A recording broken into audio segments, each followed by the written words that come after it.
Hello dear students, welcome to this video. In this video we are going to discuss about the autoregressive model and the distributive lag model. तो these are also known as the dynamic econometric model. क्या बोलते हैं इनको?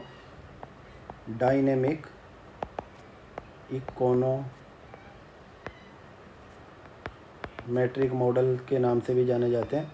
Okay तो यहाँ पे देखिए, सबसे पहले मैं आपको डिस्ट्रीब्यूटिव लैग मॉडल के बारे में बात करता हूँ. डिस्ट्रीब्यूटेड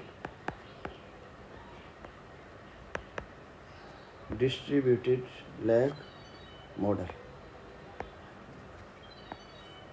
तो यहाँ पे आप चीज़ों को समझिए कि देखिए होता क्या है कि in regression analysis involving a time series data, if a regression model include not only current but also past value of explanatory variable, this is known as the distributive lag model. इसमें क्या बता रहा है कि हम जो explanatory variable होता है उसकी पास्ट वैल्यू को भी इंक्लूड करते हैं. ठीक है, तो इसको मैं एक एग्जांपल के थ्रू समझाने की कोशिश करता हूँ. जैसे वाई टी है, मैं इसको कंजम्पशन एक्सपेंडिचर ले रहा हूँ.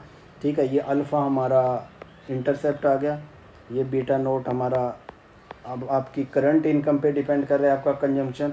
ओके, प्लस यहाँ पे बीटा टू जो आ रहा है वो एक्स टी माइनस वन, मतलब एक पीरियड का लैग आ गया हमारा, मतलब एक पीरियड पहले हमारा क्या इनकम था. ओके, प्लस बीटा ये बीटा वन है और ये बीटा टू है. ठीक है, एंड ये x T minus two and plus error term. Okay, तो यहाँ पे देखिए ये क्या चीज़ बता रहा है कि जो हमारा कंजम्पशन एक्सपेंडिचर है वो हमारे करंट इनकम पे भी डिपेंड करता है और हमारा पास्ट की इनकम पे भी डिपेंड करता है. ये एक लैग पीछे हमारी इनकम क्या थी और अभी हमारा क्या इनकम है. जैसे फॉर एग्जांपल मैं ऐसे कर दूं कि ये 2024 में आपका क्या था, आपका कंजम्पशन एक्सपेंडिचर, तो 2024 का आप इनकम लेंगे और यहाँ पे 2023 का लेंगे और यहाँ पे 2022 का लेंगे. ठीक है, तो यहाँ पे देखिए हम क्या कर रहे हैं, ये एक्सप्लेनेटरी वेरिएबल्स हैं तो उसका हम पास्ट का वैल्यू भी ले रहे हैं. ठीक है, रिग्रेशन के लिए, तो हमें एक्चुअल में जो कंजम्पशन का लेवल है उसका हमें पता चल रहा है. ठीक है, तो हम सिंपल तरीके से इसका डेफिनेशन लिखें तो ये आएगा. Okay, in regression analysis in regression analysis involving time series data. देखिए टाइम सीरीज डाटा की बात करता है, involving time series data, if the regression model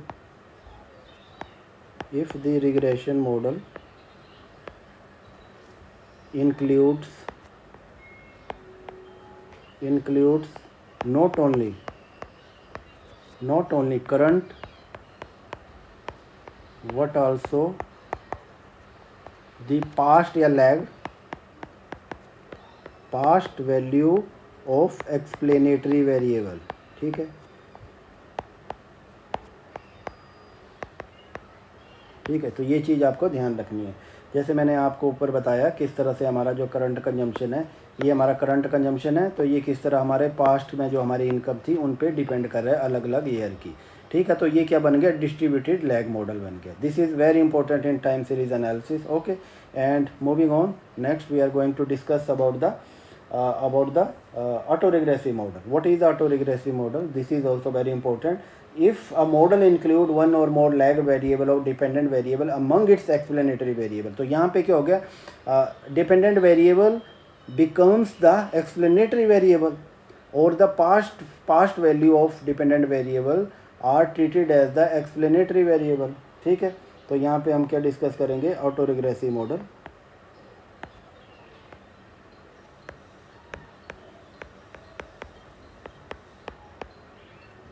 auto regressive model के बारे में बात करेंगे. ठीक है, तो यहाँ पे देखिए मैं एक एग्जांपल दे देता हूँ. वाई टी हमारा कंजम्पशन एक्सपेंडिचर है, ये अल्फ़ा आ गया, ये प्लस बीटा आ गया हमारे पास एक्स टी, ये हमारे करंट लेवल का जो इनकम है उस पर डिपेंड करता है. प्लस यहाँ पे आप देखिए कि यहाँ पे मैं कर देता हूँ ये गामा. ठीक है, gamma y t minus one. ठीक है, तो यहाँ पे क्या बता रहा है कि हमारा जो है, हमारा कंजम्पशन जो है वो हमारी पास्ट में जो हमारा कंजम्पशन था उस पर भी डिपेंड करता है. ठीक है, जैसे मैं यहाँ पे 2024 का मैं कंजम्पशन एक्सपेंडिचर ले लेता हूँ, ये 2024 की मैं इनकम ले लेता हूँ और ये यहाँ पे 2023 का हमारा कंजम्पशन एक्सपेंडिचर ले लेता हूँ. ठीक है, हमारा कंजम्पशन लेवल क्या था। तो मतलब ये बता रहा है कि हमारा जो प्रेजेंट का कंजम्पशन है that depends on the past consumption.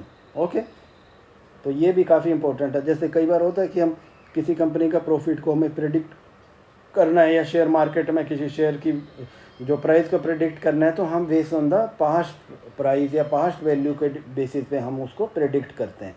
तो इसका मतलब ऑटो रिग्रेसिव, ऑटो मतलब अपना, ओन, कि हम उसकी ही अपनी वैल्यू के बेसिस पर हम उसका फ्यूचर प्रिडिक्ट कर पा रहे हैं। ओके, तो इस तरह से आप इनको क्या कह रहे हैं, auto regressive model. This is very important. Okay, बहुत बार एग्जाम में पूछा जाते हैं ये। इफ़ द मॉडल, इसको आप सिंपल में देखें, if the model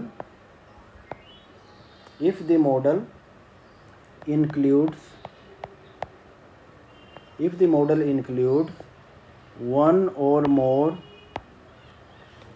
lagged value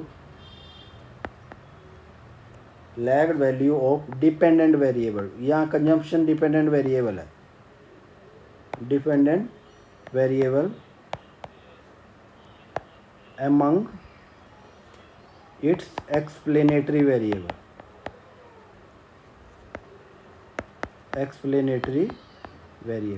okay, it is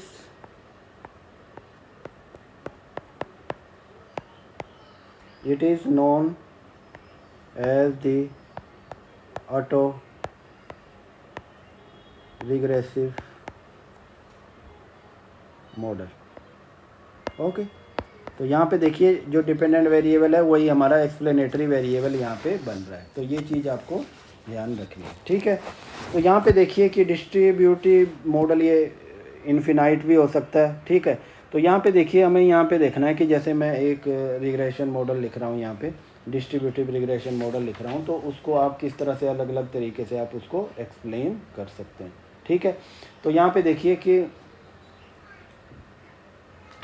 मैं ये से लिख रहा हूँ, ये वाई टी ऐसे लिख रहा हूँ सिंप्लिसिटी के लिए, मैं इसको अल्फ़ा लिख रहा हूँ, प्लस ये बीटा प्लस एक्स टी, ठीक है, प्लस ये बीटा 1, ये एक्स टी माइनस 1, ठीक है, लैग्ड वैल्यू आ रही है, ये beta 2 and x T minus 2 आ रहा है। ठीक है, वो इसको के तक जाते हैं, इन्फिनाइट तक हम चले जाते हैं। ठीक है, तो इसको टी माइनस के प्लस ये के रहे। अब यहाँ पे देखिए हम बात करते हैं कि हमारे पास शॉर्ट टर्म मल्टीप्लायर किसको बोलते हैं। ठीक है, तो कोफिशिएंट जो है हमारा बीटा नोट जो आ रहा है, ये जो हमारा करंट इनकम को बता रहा है, इंस्टेंटेनियस जो हमारा चेंज बता रहा है, तो उसको क्या बोलते हैं हम, ये है शॉर्ट रन मल्टीप्लायर।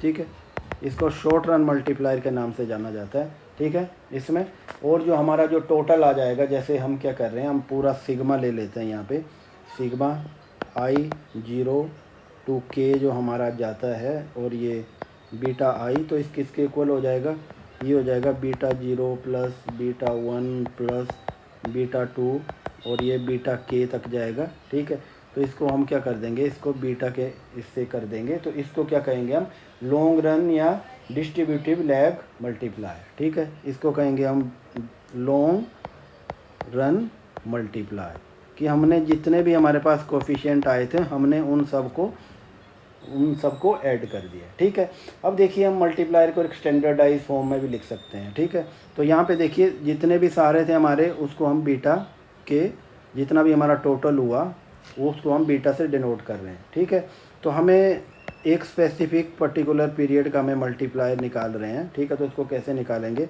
बीटा आई का, तो उस पीरियड का हमारा बीटा क्या है, उसके साथ हम इसको डिवाइड कर देंगे। ठीक है, तो उस हिसाब से हमें एक स्टैंडर्डाइज मल्टीप्लायर आ जाएगा। ठीक है, पार्शियली बताएगा। ठीक है, तो ये चीज़ भी आपको ध्यान रहे, इतना ज़्यादा इंपॉर्टेंट नहीं है, तो ये मैंने आपको समझाने के लिए बात कही।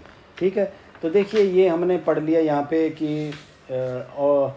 कि हमारे पास ये डिस्ट्रीब्यूटेड लैग मॉडल क्या है, ऑटो रिग्रेसिव मॉडल क्या है, और आगे हम क्या डिस्कस करेंगे, हमें इस तरह के मॉडल को कैसे कैलकुलेट करना है, कि हमने जो लैग वैल्यू लेनी है वो कहाँ तक लेनी है, हमें 1 तक लेनी है, 2, 3, 4, 5, 6। ठीक है, तो इसकी भी एक लिमिट होनी चाहिए कि कहाँ तक हमारा कंजम्पशन एक्सपेंडिचर जो है वो इफ़ेक्ट हो रहा है हमारी पास्ट वैल्यू से। जैसे मैं यहाँ पे लिख रहा हूँ,